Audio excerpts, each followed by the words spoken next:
Are you ready, teachers? All right. Let's go. Okay, so I set out on this mission, to figure out why does online education fail? Because you really hear a lot of bad stuff about it, and actually it can be super powerful. So I'm like, okay, go to all these articles, I go to these websites, I read these research articles. I could have started with the very first article I read because time and time again, research shows there's 5 main reasons why an online education fails, and we're going to cover those now. You don't want to be part of the failure. You want to be part of the success. So let's start with the number one reason is there will be a resistance to the change. It's to be expected. Things won't work right. Kids get frustrated. Teachers get frustrated. Teachers are already overworked. They're trying to do a ton of things. And now guess what? They have this piled on them. They really don't have time for this. And so, especially with that lack of time and the lack of resources to produce quality online education, it's just going to turn to crap. Okay. So everyone's going to be like, this isn't working. And the reason it's not working is because the online education is crappy because teachers don't have the time and resources to produce something of quality and the training. So you need to prepare for that. There is going to be a resistance. Just plan to power through that and make sure everyone gets the training they need. Okay. Number 2, the technology fails.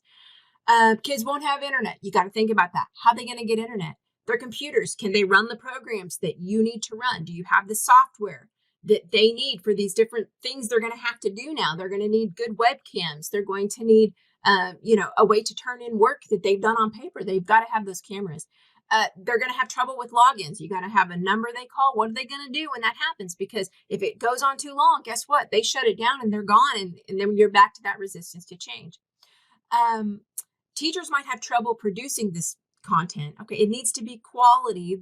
They're going to have some training on how to produce a quality video that people want to listen to. People don't want it to drag out, right? That's why I'm talking so fast. So training is paramount. If you give teachers some powerful software that they can use to create this great content and you don't give them time to train on it, then what good is it?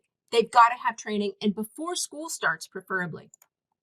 Number 3, the kids are going to be unprepared. Okay, they are used to being in a classroom. You've trapped them there. They're in the little classroom prison, right? They couldn't go anywhere. The bells ring, then they move. They've been herded around like cattle, and now they're free. If they're home, they don't have to sit. They don't have to be trapped. So they're not going to be able to manage their time. You're going to have to tell them how to do that. You're going to have to tell parents, hey, they need this space. They need this time.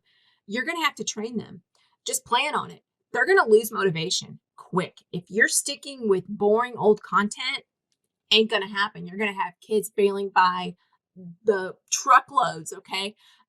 You're going to have to make things more fun, and you're going to feel like an entertainer. They're going to have to be relevant. They're going to have to be credible, and they're going to have to be fun. You got to spend a lot of time here. Think this through. If you're just doing that old boring crap, they aren't going to do it.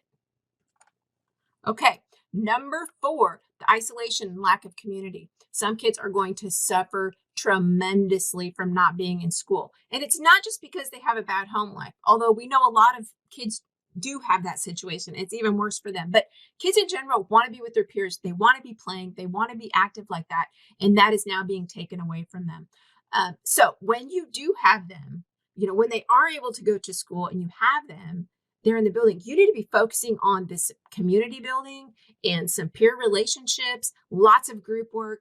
You can't just be sitting in there and cramming some information in while you got them. Because that's just going to make it even worse. So then this one opportunity that they have to get some socialization in, and you've taken it away with some worksheets and stuff. Nuh-uh, that ain't going to work. Okay. And number 5, teacher feedback on work. This is pretty important because giving feedback online and on a computer is super clunky. Takes a lot of time. Okay, teachers don't have time. We already know that. They really don't have time now. You got to figure out a way for them to give feedback. Maybe there's going to be some new technology pop up that's going to make that easier. It could be that time that you have in person, you give them some verbal feedback where it's quicker and faster, but trying to do that on the computer gets super time consuming. Here's what's going to happen. Teachers don't have time. So everything's going to turn into multiple choice, true, false, or just participation grades. Kids aren't going to know what they're doing right or wrong. And things are really going to go down in the dumpers. Okay. So that's your top 5 failures. Don't be part of the failures. Don't be part of the problem. Be part of the solution and power through, and don't make those mistakes. Good luck.